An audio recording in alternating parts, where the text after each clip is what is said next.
menikmati proses belajar kita pada hari ini. Silakan ketua kelas dipimpin doanya. Berdoa dimulai.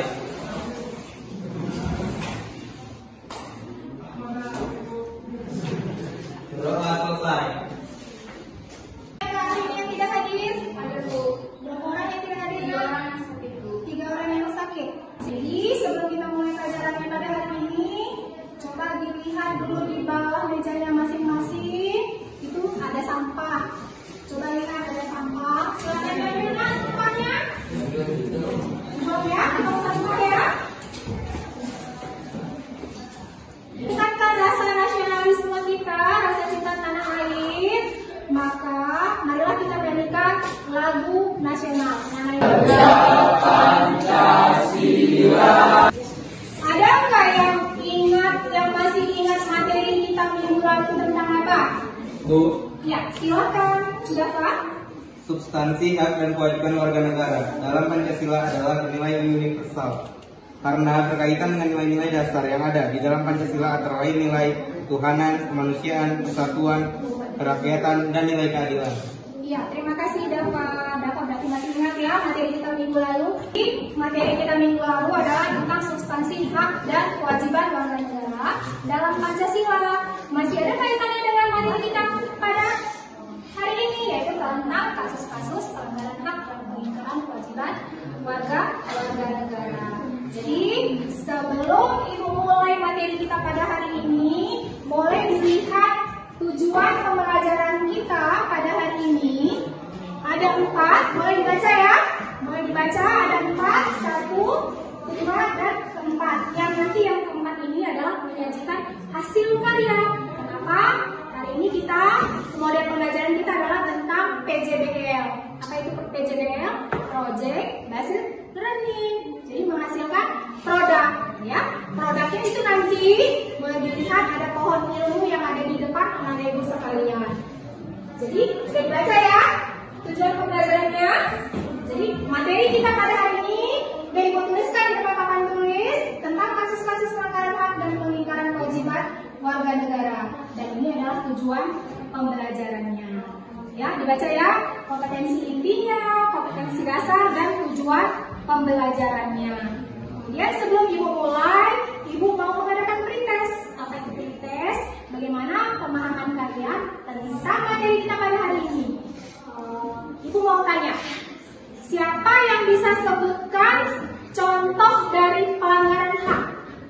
Contoh dari kasus pelanggaran hak.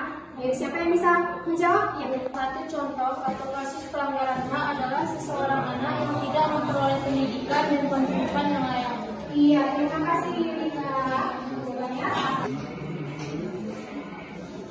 Ya. Yang sudah diamati, siapa yang bisa memberikan tanggapan untuk videonya?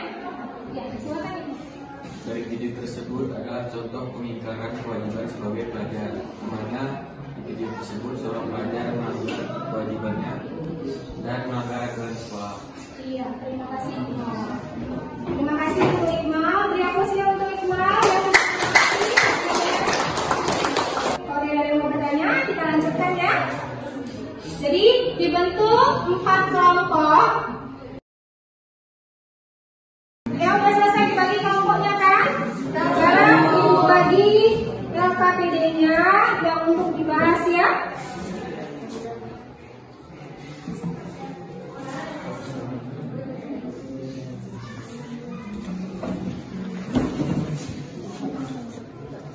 Ibu jelaskan dulu. Boleh dilihat di LKPD-nya, di situ ada petunjuknya. Jadi dari soal yang ada di LKPD itu nanti yang dibahas bersama kelompoknya. Kemudian hasil diskusinya ditulis di kertas origami yang sudah ibu bagikan. Kemudian nanti dipresentasikan. Setelah dipresentasikan nanti kalian gantungkan hasil presentasinya di pohon ilmu yang sudah ada di depan, ya. Udah paham? Paham. Ada yang mau ditanyakan? Udah ada? Berarti udah mengerti ya? Udah mengerti?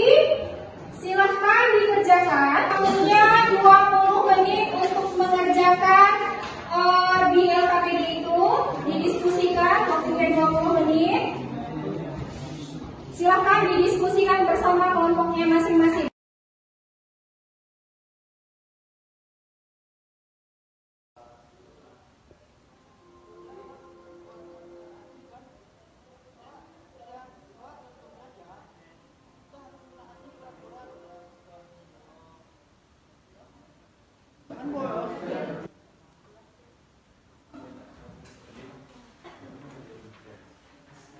Ada yang nggak ngerti? Boleh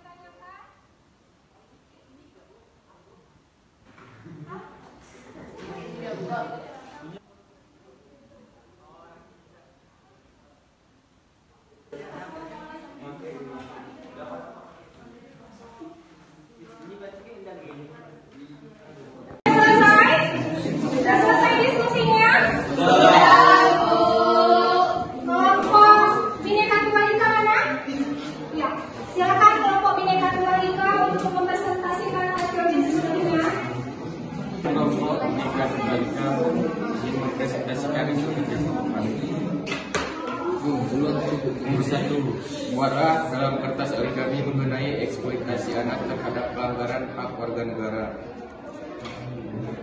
Eksploitasi anak terhadap pelanggaran hak warga negara dalam pasal 32 dikatakan eksploitasi ekonomi anak adalah ketika suatu tindakan atau kegiatan yang dilakukan oleh anak-anak dalam kaitan dengan ekonomi mengganggu hak atas pendidikannya, kesehatannya, kemudian mengganggu tumbuh kembang dalam dimensi moral, spiritual, intelektual, dan lain-lain.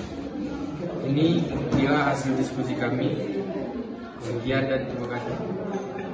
Ya, dari hasil diskusi kelompok Bhinneka Tunggal Ika, apakah ada yang mau menanggapi? Ya, silakan. Pasal berapa yang terkait dalam kasus tersebut? Eksploitasi anak menanggapi dari pasal 31 ayat 1, 2, dan 3. Bagaimana dari kelompok? Terima kasih. Pertanyaannya, boleh disimpulkan dari hasil diskusinya? Silakan disimpulkan. Jadi kesimpulannya adalah pelanggaran eksploitasi anak adalah salah satu pelanggaran yang berat dan dapat dibawa ke ranah hukum. Terima kasih untuk kelompok Bhinneka Tunggal Ika. Berikan aplaus untuk kelompok Bhinneka Tunggal Ika. Terakhir ya, kelompok apa tadi? Undang-Undang Dasar 1945. Silakan untuk mempresentasikan hasil diskusinya. Assalamualaikum warahmatullahi wabarakatuh.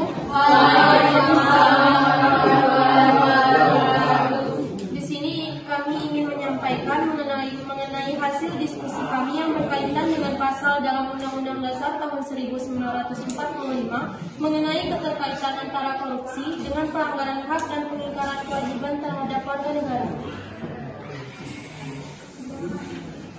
Tindak pidana korupsi sangat merugikan keuangan negara atau perekonomian negara dan menghambat pembangunan nasional, sehingga harus diberantas dalam rangka mewujudkan masyarakat adil dan makmur berdasarkan Pancasila dan Undang-Undang Dasar 1945. Atas dasar pertimbangan tersebut, perlu dibentuk undang-undang yang baru tentang pemberantasan tindak pidana korupsi. Dasar hukumnya adalah pasal 5 ayat 1 dan pasal 20 ayat 1 Undang-Undang Dasar 1945. Pasal 5 ayat 1, Presiden berhak mengajukan rancangan undang-undang kepada Dewan Perwakilan Rakyat. Pasal 20 ayat 1, Dewan Perwakilan Rakyat memegang kekuasaan membentuk undang-undang. Ya, terima kasih untuk kelompok Undang-Undang Dasar untuk presentasinya.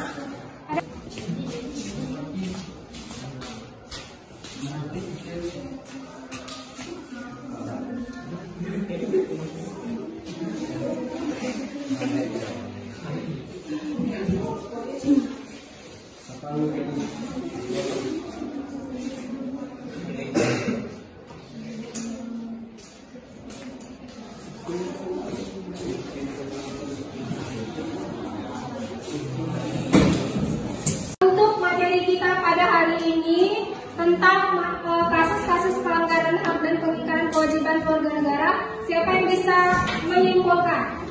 Yang bisa kasih kesimpulan tentang materi kita pada hari ini? Ya, silakan. Kesimpulannya adalah contoh pengingkaran kewajiban warga negara, membuang sampah sembarangan, tidak merusak fasilitas umum, tidak berpartisipasi dalam usaha pertahanan dan keamanan negara. Terakhir, tidak menaati Undang-Undang Dasar dan peraturan yang berlaku. Iya. Ada lagi yang lain yang bisa menyimpulkan materi kita pada hari ini? Silakan. Beberapa contoh hak dan kewajiban sebagai warga negara. Hak 1. Memperoleh pendidikan. 2.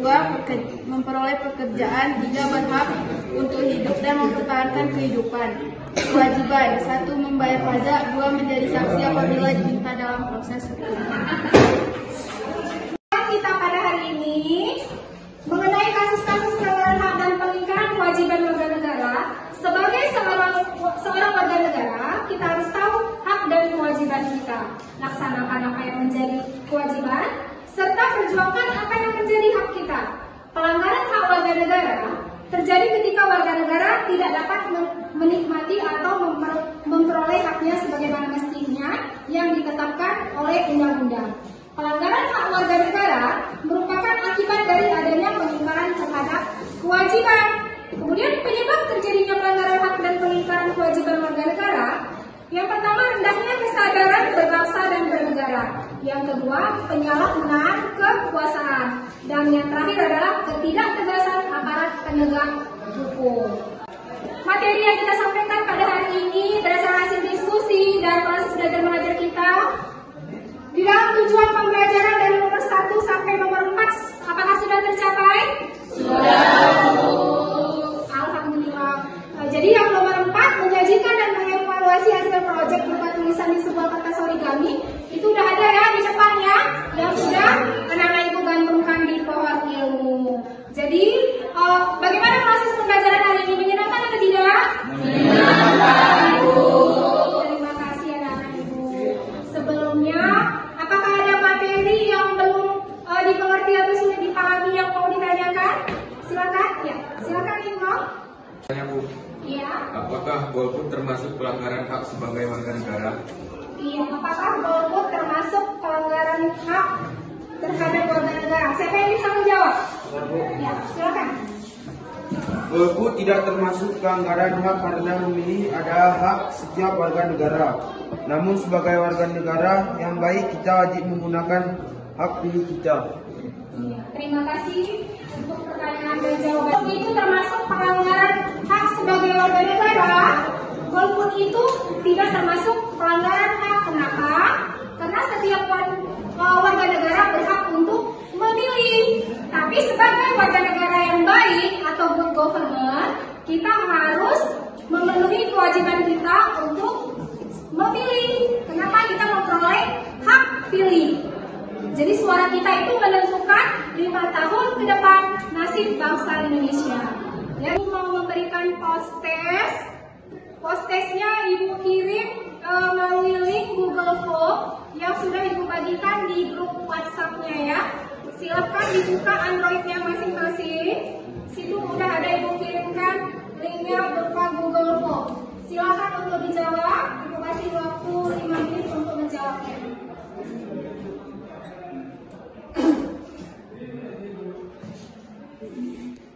Jadi sebelum Ibu akhiri pembelajaran pada hari ini, Ibu mau memberitahukan materi kita minggu depan, yaitu tentang perlindungan dan penegakan hukum di Indonesia. Untuk mengakhiri kegiatan belajar kita pada hari ini, marilah kita mengucapkan syukur alhamdulillah.